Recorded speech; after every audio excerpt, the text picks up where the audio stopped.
I just bought this 93 Toyota Chaser sight unseen from an auction in Japan. It straight up has some of the weirdest I've ever seen in a car. In today's video, let's try to figure out what the heck the previous owner was thinking.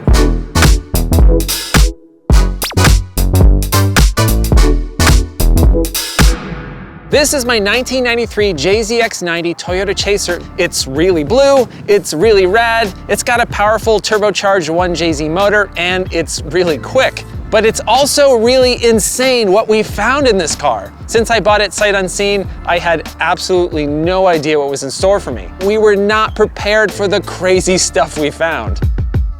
In this video, I won't be doing a full review of this vehicle or how I imported it. I'll do that in future videos. Today, we absolutely have to look at what lurked beneath this beautiful blue veneer.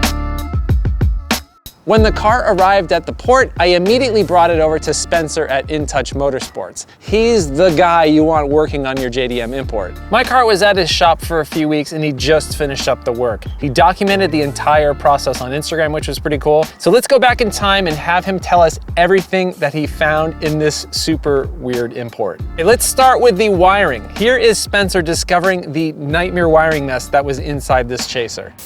I don't think you guys are ready for this. The false floor. Oh yeah. Look at that. Yes. Ha! False floor, bro. I don't even get it. And so it continues. Took out the seat. That's what we found under it. Wow. Holy shit, I can only imagine what's under the dash. Oh my God. I'm impressed. Got all that out. Starting to make some headway in here. Oh my God, look at this mess. And then we got all this I pulled out on this side from under this seat. Oh my goodness.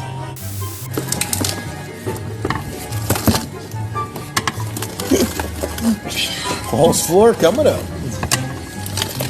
And there's still another floor under it. Look at this thing. It's crazy.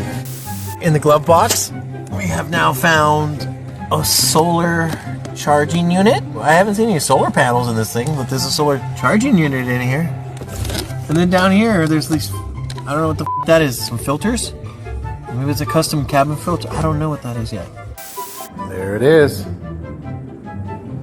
There's the floorboard. Oh my God, that thing weighs like 25 pounds. That mass of wiring probably weighs about 50 or 60 pounds at least. All the trash we pulled out and everything. Working on the Nightmare Chaser. Just about done, everything's working. Check it out. All the harnesses are done, everything's hooked up. I just gotta put the radio loom back together and then mount everything. But everything should work now. Oh yeah, I see lights on. Boost controller, power meter's working. Gauges are blinking and working. All this stuff came out of the car, Yep. All this stuff you pulled out of the car. Yep, this is navigation, which doesn't work because it's Japanese. Yep. So we don't need that anymore. The multi-CD changer, which is missing the casings. Yep. So you can't use it, so that doesn't need it anymore. The solar panel unit. Solar panel unit. Yes. Okay. Couldn't find a solar panel in your car, so I don't know why that was in there. All right. 2 capacitors. For like the stereo or something? Yeah, sure. Yeah. Who knows? Something. Tune chip. Another tune chip. This thing. Okay. These all weigh about 3-4 pounds each. All right. The previous owner also had a weird fascination with magnets. They were literally everywhere. Magnets everywhere. See all these custom magnets on everything. This was a crossover box. Okay, so these were like on the radiator.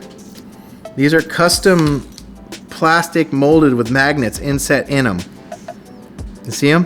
All the magnets inset. And then these were around the radiator and the intercooler piping and then taped up. Why? Everywhere. Why Everywhere. were there magnets everywhere? Do you think this is this? I don't know. This guy wore a cauldron on his head. Okay. He was like a tinfoil hat. Yeah. I mean, see, so like these are all magnets. Feel how heavy these are. There's just so much weight. There's hundreds of those. Hundreds of them. Every single wire has. These aren't magnets, these are washers. I don't know why there's washers on them. See, there's more there. There's more there. I thought they were magnetic. I cut them off, but they're not magnetic. They're just washers. Okay. So So I don't know, there's hundreds of them now. They're all on here. So that was. So look how thick this wire is, but look how much insulation is now on this wire. Oh my gosh. Look. And then it's still wrapped, and then it's wrapped again. This is wire wrapped on wrapped on wrapped on copper wrapped on wrapped. So it had twin batteries, it had the pond. The pond. And then a bunch of lights everywhere in the car. Look at all this. Look at all this, dude. Another one of those magnet boxes. See, hundreds of more magnets. More magnets, magnets, magnets, magnets, magnets, more magnets, magnets, magnets, more magnets, magnets, magnets. Have you ever seen anything like this before in all your years of working on cars? No, this is number one. Okay, was this the number one, like the craziest car you've ever seen coming from Japan? Yes. Okay, and you've seen I've seen really bad, and this is just number one for sure. Okay. Another box. Another box. Fuse box. Fuse box. There was 3 fuse boxes underneath the floorboards. Look at all this craziness, dude. This is ridiculous. Look at all this, dude. It's just a spaghetti. It had 3 turbo timers. I left one in that works. Okay. These 2 were just wired for flashy lights. Oh my gosh. So they're not even there. This was like a rev speed meter thing. The control unit for the stereo also didn't work. It was from a prior stereo. So a lot of the stuff in here was from like 2 or 3 prior stereo systems that they put in. Yeah. And they just didn't remove the shit. They just left it and just laid more shit over it. Okay. And then they did it again and again. This is Bondo. So that Bondo was in the center AC vent. Yes. That's crazy. Clogging it up, you know what I mean? And then so Why? feel how heavy it is. Oh my god. That's 5 pounds. Next up is the snake. Yes, we found a snake in this car. No, it wasn't a live snake, but you know what? I don't even know how to describe this or why it was there. Just check it out for yourself. Tell me what you found in the gas tank. I had the snake still. The snake that you found in the gas tank? So this, it was like literally a snake. All right, got it drained for the most part. Now you can see the sediment in there and all the rust. And then the snake. What is that? That's not supposed to be in there. All right, I got the tip of the snake out. That's what's holding it together. Let's do. This is gross. Oh man. So yeah, the gas tank was corroded beyond belief. And when I opened it up, we pulled this out of it, which I've never seen before. I mean, it literally looks like a snake. It's a sock filled with metal or glass. Yeah, and then like something. they used the crimp to crimp it. Why? What? So this is any idea? I think it's fish tank carbon pellets, Okay. and they're using it. Maybe that they thought that it would clean the gas. Maybe I don't know, but all it was doing was rusting out everything. And it deleted about a half a gallon of gas out of the tank. So that caused a ton of problems in the tank. Yes. Yeah. So now we have a new fuel pump. Tank's completely cleaned out. Float's cleaned. Everything's good. Fresh gas in there. Okay, not only did the car have a random snake in the gas tank, there was also a pond in the trunk. Okay, you have to see this. When you told me that you found a pond in there, I had no idea what you're talking about. Like, what's a pond? Is that like some weird kind of JDM thing that I don't know about? But it is literally a pond. Yeah, so he's like, are you kidding or something? I'm like, no, it's actually a pond. We pulled the trunk mat out and they had this big, this thing weighs about 30 pounds. 30 pounds of just... custom fiberglass. And then this was under it, right here. Sitting right there like that. And I looked at that and I was like, but then I saw holes in the bottom right here. And then the tubes in the bottom, and I said, this is a freaking pond. Like a fountain. Like, and then this is the splash guard, so when the water splashes, it doesn't splash out. Okay, and literally for fish. Yep. Okay, all right. And then I found the drain tubes underneath the car and where the pump used to be. And then they had a spare battery, all custom over here, custom panel. So they're running dual batteries. Yeah, well, they needed it to power up all the stuff craziness they had in there. Yes, at car shows, you pop open the trunk and you put water and koi fish in there. It's literally a small koi pond in a car. Is there a Japanese equivalent to Pimp My Ride? Because I'm pretty sure this car was on that show. And then this right here, this is like some another random custom panel. Custom panel. They had panels glued to the sidewalls everywhere. Okay. But the chassis itself is really clean and straight. There's no rust really on the chassis. It's mainly no rust because they painted the entire car inside and out multiple times. Like the whole entire inside of this car is lacquered, like black insulation, and then Yeah. completely dyno-matted too. Okay, let's take a look under the hood.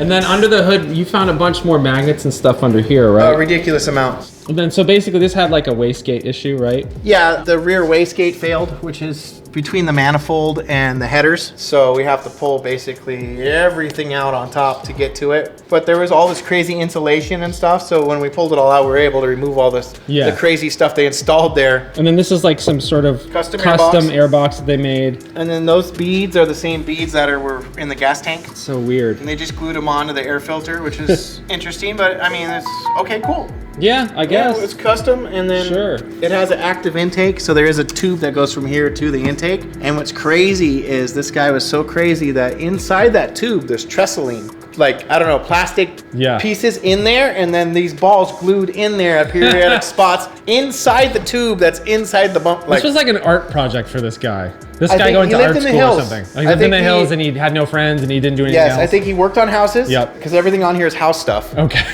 So, you know, he worked on houses, or he was like a handyman. Yeah. And he lived up in the hills and didn't have much material, so he just kind of went to town on this thing. Whatever he had. Yeah. Oh. So, yeah, I don't know. Insane. We brought the boost back down to stock. Turbos aren't smoking. It's fast, huh? It was pretty fast. Yeah, it feels really good. We could make more power, but I figured just get used to it now. Once I got rid of all the electrical issues, it doesn't have any battery draws anymore, so it doesn't go bad. Who would imagine that all of this would drain a battery? I think the original problem was when they added a couple grounds into the main system, and they left the main harness ground loose. So it wasn't that loose, but you could move it, you know? And so I think that was the electrical issue they were having. So I think they added on a whole nother fuse system to delete the factory fuse system because they couldn't figure out what was wrong with it. And by deleting this shit, I found the problem. Yeah. So I went up under there because I had most of the dash out, and I'm like, hey, look, this is loose. It's just loose. This is the main power harness ground. They actually put paste on it, like terminal paste. So for sure it was f***ed with. Yeah. They put terminal paste on, they added an external ground to it, and then grounded that ground, but they never retightened the main ground. Now onto the interior. It's looking a lot better than it did when Spencer first got the car.